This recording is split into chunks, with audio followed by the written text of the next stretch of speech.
This is the ongoing tale of a bunch of guardsmen who got drafted into the Inquisition after their regiment was reduced to a mere 37 men by a combination of orcs, heretics, more orcs, tyrannids, and, of course, their own leadership. Currently, they work for an Inquisitor that is the 40k equivalent of Professor Oak. He provides teams and missions to interrogators who need to get some leadership experience before becoming full Inquisitors. The lot of these guardsmen is rather thankless. They are matched up with 5 other less combat-focused team members, assigned to an interrogator, and sent out to fight the enemies of the Imperium. The squad has just boarded the shuttle to their next mission behind the familiar forms of the interrogator known as the Rupert and his manservant Alfred. As they enter the shuttle's conference room, the interrogator introduces the guardsmen to the rest of the team and begins regaling everyone with the story of his previous mission with the squad. An elderly woman, a small weaselly man, a cleric, and a tall man in a duster are listening to the Rupert's tale with a mixture of confusion and disbelief. Sarge is listening to the Rupert and occasionally wincing and muttering corrections when enthusiasm gets the better of memory. Twitch has backed himself into a corner and is glaring at his new teammates while he fiddles with a proximity mine.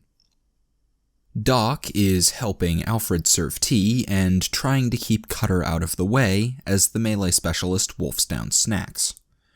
The squad's new member, the flame trooper Crisp, is laughing heartily at the interrogator's story while thumping an uncomfortable-looking cleric on the back. As they do all this, the squad vaguely wonders what the Rupert had meant by theological trouble. The all-guardsman party purges some heretics. Part 1. So no shit, there we were. On our way to a planet that had separated from the Imperium for a few centuries, to ask the locals why they had turned away from the light of the Emperor. This was not something we were even remotely qualified for, so we were all a little confused about why we had been sent. Technically, rooting out heresy is what the Inquisition is all about, but this was an entire planet that had forgotten the Imperial Creed, not some cult of demon worshippers hiding in the sewers. We all knew this was the sort of shit the Ecclesiarchy was made for. None of us were happy with the idea that we might be edging in on their turf. After the Rupert finished his little story and had his tea, Sarge decided it was time to find out just what sort of shitstorm we were heading into. In his typical rambling fashion, our interrogator told us the tale of orc invasions, imperial retreats, scorched earth tactics, and plucky survivors. We dismissed most of it as bullshit, but the core of the matter seemed to be that a few hundred years ago, a major wog had cut through the sector, forcing a general retreat. As part of this retreat, the Imperium had strategically abandoned a planet and nuked it on the way out to keep the orcs off it. Now that we were finally pushing back the orcs and the radiation was fading, that planet was going to be integrated back into the Imperium. The first step of this process involved inducting as many of the survivors as possible into the Guard. These people were practically Deathworlders after all, and the Guard can always use more Deathworlders. The only problem was that these yokels didn't praise the Emperor, and you can't have men like that in the Guard. So the Ecclesiarchy was called in and was doing its best to spread the faith and stamp out the more heretical local religions. Something they ran into spooked them though, so now we were coming in to see just how heretical these people were. To no one's surprise, our interrogator was an old family friend of our ship's captain, so instead of being treated as an uppity form of cargo, we were welcomed as honored guests and given real quarters. It was nice traveling with the Rupert. A guardsman can sleep anywhere, but there's something to be said for a bed with actual sheets. We settled into our quarters, got the perimeter defenses up, and got to know the rest of the team. Nubby's replacement in the squad was Crisp, a big, jolly flamer expert who the rest of us found vaguely unsettling. Just to be clear, we all liked Crisp. He had been the best damned cook in the regiment, he was always laughing and joking, and could put a stream of burning promethium through the firing slits of an oncoming tank like it was nothing. He hadn't taken the regiment's death well, though. He had been everyone's friend, and all the deaths hit him hard. He started losing weight and stopped laughing after he joined the Inquisition, and from what we heard, his squad's missions had been especially horrific. Every time we saw him between deployments, he had looked worse and worse. None of us had expected him to last much longer, but something had changed on his last mission. He was eating and joking again and loved trading stories with the Rupert. It was just that his jokes didn't always make sense, and his smile was a bit too wide. We'd all seen guardsmen bend under pressure, and both Twitch and Cutter had practically snapped. But Crisp's fixed smile and slightly twisted humor worried the rest of us.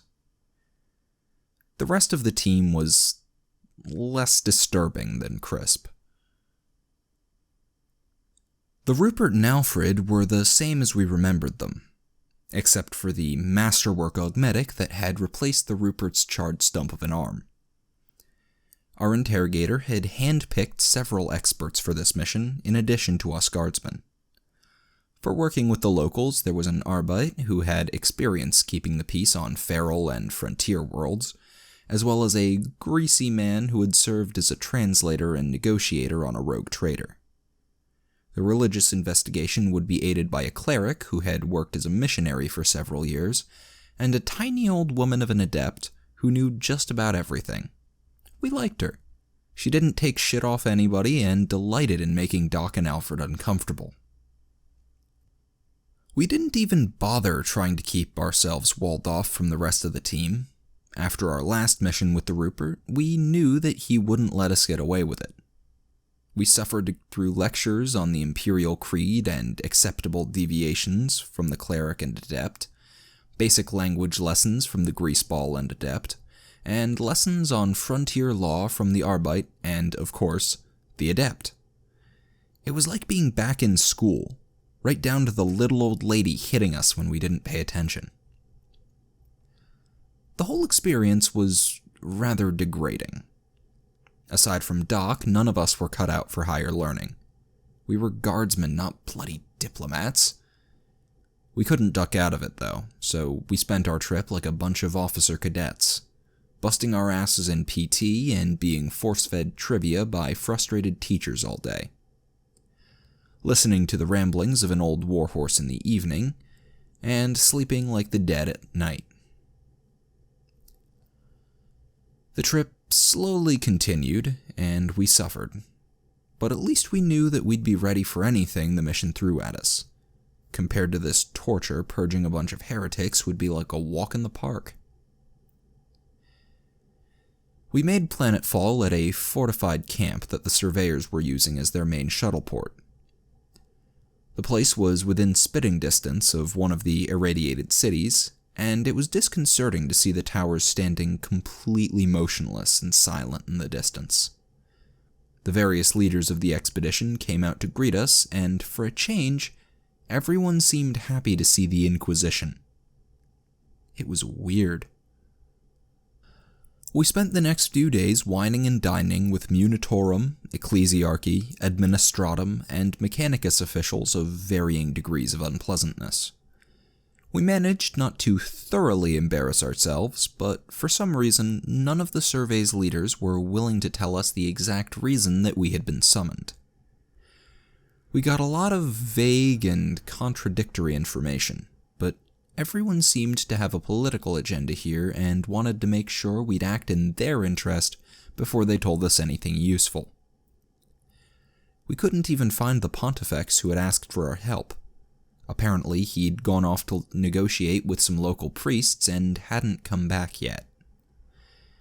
We didn't have time for this shit, so we decided to stop pussyfooting around and find someone who didn't have their head stuck up their ass. While the Rupert and Alfred kept the obnoxious bigwigs busy, we split into pairs, found the various assistants and secretaries that did the actual work, then shook them down for information.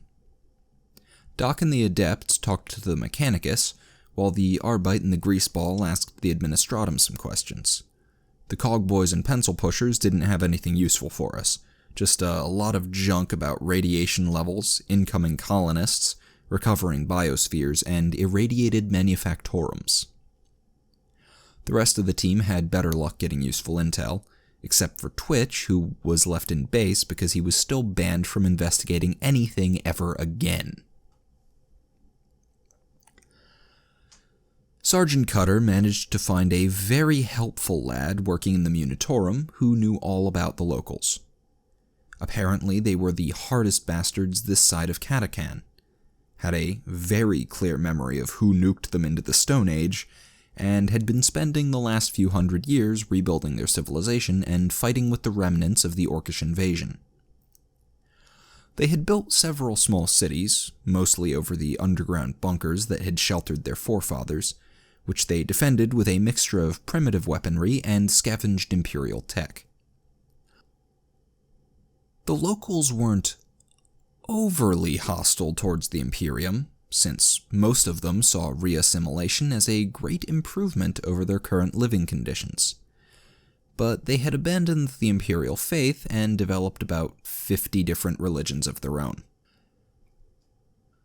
Crispin the Cleric, who were paired up for obvious reasons, had to search the entire Ecclesiarchy camp before they found someone useful, a sister Dialogus who had been keeping track of everything. According to her, the Ecclesiarchy had been sending the Imperial Creed with a fair degree of success before shit went south. In a single night, nearly all of the active missionaries had been attacked by assassins or angry mobs, but Ministorum missionaries are tough bastards, and several of them killed their attackers and made their escape. In response to these attacks, a few squads of Sisters of Battle were deployed to sort things out.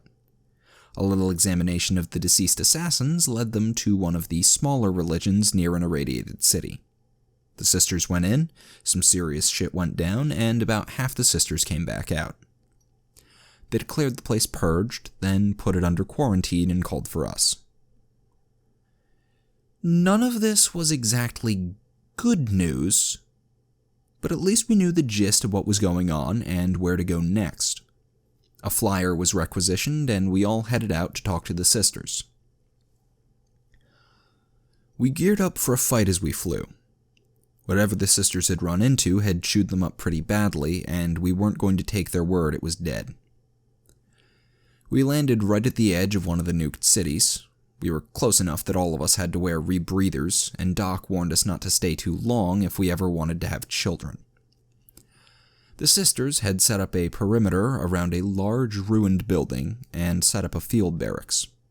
As we approached, a senior sister came out and the Rupert flashed his rosette.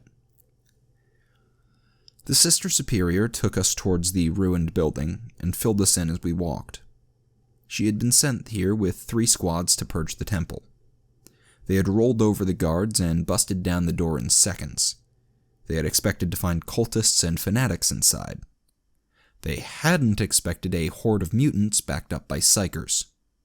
You gotta give the sisters credit for sheer bloody perseverance. They stood their ground and killed them all, taking 50% casualties in the process, but completing their objective. Poor dumb zealots. That sort of shit is what the Emperor gave us indirect fire support for. The reason we were called was apparent the second we entered the building. Sitting on the wall behind the altar, glowing like a big glowy thing, was a mark of Tzeentch. Underneath it were much smaller marks of Nurgle, Khorne, and Slaanesh, and above it was the symbol of Chaos Undivided. Sarge started swearing under his breath. Our training had been fairly clear on what to do in this sort of situation. We asked the Adept and Cleric to take a look, while the rest of us averted our eyes. When they were done, Crisp moved forward and drenched the whole thing in burning promethium, while Twitch prepped a det pack. The Sister Superior hit Crisp in the side with a flying tackle a second before a tentacle whipped out from the burning mark and speared the spot where he'd been standing. As we watched, a dozen more tentacles squirmed out, and the Sister screamed at us to run or fight. We chose both. We all backpedaled madly while pouring a steady stream of laze fire into the writhing mass, but the tentacles were emerging faster than we could shoot them. The interrogators and the Sister's bolters were having the best effect, so it was no surprise that several of the larger tentacles slashed out at them. The Rupert drew his sword and parried the ones aimed at him, but the Sister was knocked to the ground and a clawed tentacle seized her by the leg. Cutter saw his chance and started hacking at the limb, dragging her away, while Crisp seized her by the arms and pulled her to safety. The tentacles were all focused on Cutter and the Rupert now, who were both carving off any limb that came near them. They were actually starting to push forward, and it was a fair bet they could take the thing on and win. But we didn't feel like taking the risk, so we all popped frags. The grenade barrage severed the tentacles at the base and gave both Cutter and the Rupert time to fall back to the rest of us. We all slowly backed to the doorway as the tentacles regrew and vainly tried to reach us. When we all exited, the mass withdrew into the mark, which resumed glowing. None of us had any desire to go back into the temple, but the chaos marks couldn't really be left there. The Rupert told Sarge to take the squad and figure out a way to get rid of them, while the rest of the team took the wounded Sister Superior to her barracks. As they walked into the large tent that undoubtedly contained several hot chicks changing out of their hot, sweaty armor, we stood around and argued about how to deal with a tentacle demon. There's no bloody justice. Several of us were in favor of calling in an orbital strike. What's the point of being in the Inquisition if you can't go completely overkill? Sarge disagreed, though, so we all took a walk around the backside of the temple. Sarge proposed that we slap det packs onto the back of the wall with the marks, but Twitch raised concerns about getting speared through the brickwork while we planted the charges. These were valid points, so while Twitch prepped several det packs with adhesive, Sarge had the rest of us root around in the rubble for any pipes or beams we could get our hands on. We then taped them together. Imagine, if you will, a 40-foot pole made of taped-together scrap metal. Now imagine there's a det pack stuck to one end of it, and 5 sweating guardsmen holding up the other end. Who knows what the sisters watching the perimeter thought of us. It worked, though. Mostly. We stuck 5 det packs to the back wall of the temple, right behind where the mark was, and only dropped 2 of them on the ground. We all fell back to a safe distance, took cover, and hit the detonator. When we peeked out of cover, the wall was gone, along with the marks and half the temple. With our heads held high, we headed back to the barracks to inform the interrogator, hoping against hope that there might still be some hot undressed chicks inside. Unfortunately, there weren't any half-naked sisters in the barracks when we got there, but we did get to see Doc have a heart attack. Well, it wasn't really a heart attack. It was damned close, though. The first thing we saw when we entered was the Sister Superior lying on a table as a Sister Hospitalier treated her bloody leg. The second Doc laid eyes on the Hospitalier, he started hyperventilating and tried to hide behind Sarge. Unfortunately, guard-issue rebreathers aren't exactly quiet devices. All conversation in the tent was halted by what sounded like a metal grate being attacked with a push broom. Everyone, including the wounded Sister Superior, turned to face Doc, who started to turn an alarming shade of crimson and claw at his mask.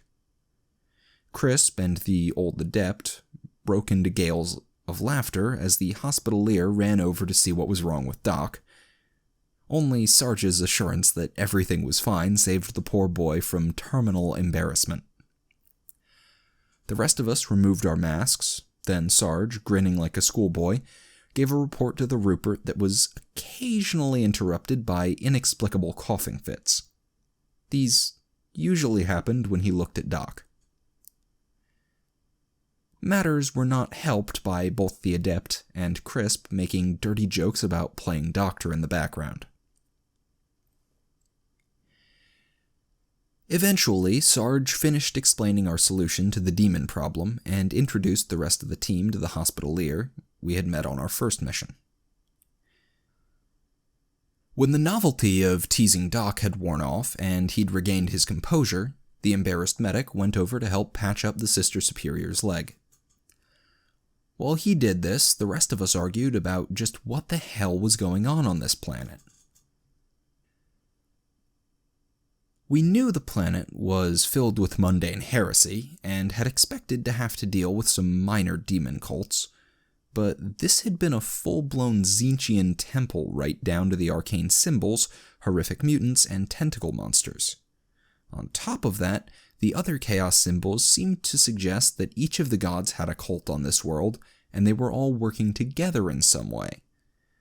It was a wonder that the planet hadn't been sucked into the warp or something. The elderly adept suggested tracking the other cults down and purging them. Our squad was in favor of sitting tight and calling for reinforcements, and the cleric wanted to exterminate us the planet on general principle. Eventually, the Rupert settled the matter in the adept's favor, causing the cleric to storm out of the tent while the adept cackled and made obscene gestures at his back. We weren't exactly in favor of this plan, but we had expected it. The Rupert wasn't the sort of man to back down from a challenge. Of course, finding the cults wouldn't be easy. These were heretics hiding from the Imperium. It's not like they advertised and gave out pamphlets. It would take tireless searching, careful examination of evidence, and brilliant deduction to find the hidden temples. It was a near impossible task. We had to try, though, so we all went with the Arbeit to search the remains of the temple for clues, while the rest of the team questioned the sisters. Within 5 minutes, Crisp found a pamphlet advertising the pit of carnal pleasures and demonic delights sitting on a table in the temple. The pamphlet and its intriguing contents were handed over to the adept and cleric for inspection. They confirmed that this was almost certainly the Slaaneshi cult we were looking for, so we collected our gear and got ready to pay the place a visit. The sisters were also getting ready to leave as well. They'd shown us the marks and the temple was pretty much wrecked, so the perimeter was no longer necessary. They were going to go assist the Pontifex in his negotiations with one of the local religious orders. But they gave us their contact codes so we could vox them if we needed backup. The adept congratulated Doc on getting the pretty girl's number. The pamphlet pointed us towards a bunker underneath one of the larger towns that had been built by the survivors. By the Wastelanders' standards, this was a rich settlement. It was a major local trade hub and had a fair-sized standing army to keep things civil. There'd been some imperial contact and trade with the local nobility, so we probably wouldn't be shot on sight. But we didn't think they'd be keen on us purging the bunker. The Rupert was all for marching in, declaring our authority, and having the local knobs aid us in our mission. The rest of us thought this sounded like a good way to get ourselves killed. We argued with him and eventually came to a compromise. The Rupert and the others would fly in and be diplomatic, while the rest of the team would come in disguised and check out the possible cult. The plan called for the Rupert to make friends and slowly work the town's leaders up to the idea of helping us over a few days, If we ran into anything chaosy, we'd call for him and he'd convince the locals to help us.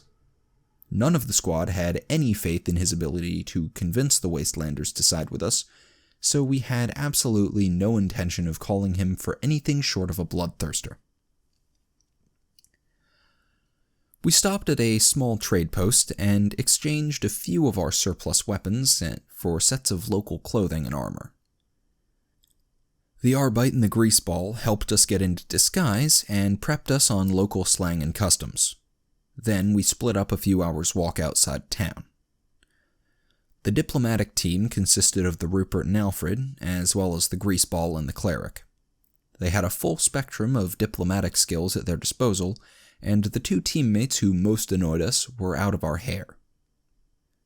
As the rest of us started the long hike to the town behind the Arbite, we speculated on what sort of trouble the diplomatic team would get into.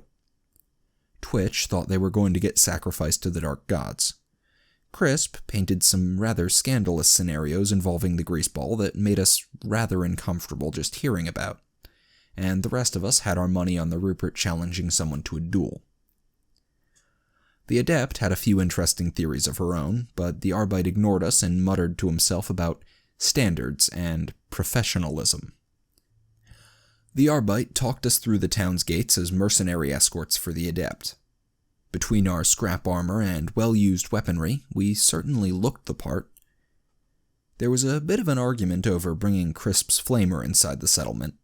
A quick bribe and a close look at Cutter's chainsword sorted that out, though. Once inside, it was damned easy to find the pit of carnal pleasures and demonic delights. Apparently, it was the major attraction around here. Unfortunately, it was a lot harder to get into than to find. Several armed guards were stationed around the large vault door that served as the entrance to the bunker, and they refused to let us in with our weapons. We rented a room for the night and tried to figure out a way into the pit without abandoning our weapons or bringing the entire settlement down on us. None of us were stealthy enough to sneak in. We couldn't find any alternate entrances, and the guards were notoriously unbribable. The only thing we could think of was trying to hide our weapons inside our clothing, but after our previous meeting with the guards, they were sure to search us. We agonized over this for several hours before the Adept came to our rescue. She was sure she could carry handguns for each of us past the guards, along with any small gadgets we needed. The next evening, we returned to the pit, not as individual customers, but as escorts for the Adept. The guards did a double take at this. Their usual clientele probably didn't include tiny old women, and nothing could have prepared them for how the Adept acted. We knew the Adept was feisty, and we had all heard her tease Doc, but the things that came out of her mouth had us standing slack-jawed. We were all searched for weapons and cleared without incident. We had searched Twitch ourselves earlier just to be sure, leaving just the Adept in her robes. She loudly cackled and demanded that the guards search her thoroughly, and started fumbling with the clasp as we all watched in horror. The guards practically shoved her inside and actually closed the vault door behind us. We heard gagging sounds outside the hatch. Inside the bunker, there was just a large freight elevator flanked by an open stairway leading down into the depths. As we rode down, Crisp complimented the Adept on getting us past the Slaaneshi cultists. Oh, those weren't Slaaneshi cultists. They weren't? No, just some dumb muscle. I'm honestly a little disappointed. Had this whole plan worked out for getting past them? What plan was that? Well, first I was going to seduce them all. Crisp fell over laughing while the rest of us tried not to vomit. The Adept fished our weapons and emergency gadgets out of her robe, and we all tried not to notice how warm they were as we stashed them inside our own clothing. The freight elevator rumbled to a stop in a large, dimly lit room. We cautiously exited and took stock of the situation. There was almost no light, only one door, and the walls and ceiling above us seemed to have some sort of fresco painted on them. Keeping our hands near our concealed weapons, we slowly headed for the only door we could see. As we reached the center of the room, a pair of figures came through the door, and dozens of lights illuminated the pictures around us. We had had some concerns about whether this was a Slaneshi cult when the adept told us the guards weren't cultists. But what we saw painted in that room put those doubts to rest. Scenes of debauchery and sadism adorned every surface, each one more vile and heretical than the last. We all stopped and stared, completely ignoring the two figures approaching us. Sarge stood bolt upright and held completely still, while Twitch crouched on the floor muttering to himself, and Doc stared at his feet and blushed like a schoolgirl. Both Crisp and the Adept examined the images like art critics, and Cutter just didn't get it. The Arbite was lying on the floor praying. The pussy. We were shaken out of our trance by two voices speaking to us in perfect harmony. A pair of naked women were walking towards us, smiling and asking what we truly desired in our hearts. Down on the floor, we heard the Arbite start crying. Both of them were supernaturally beautiful and sounded like angels. A single word from either of them could convince a man to kill his entire family. But we'd all been through this song and dance before. The second they came within arm's reach, Cutter buried his knife in one woman's neck, and a volley of silenced pistol fire slammed into the other. These two didn't have shit on our last interrogator, the bitch.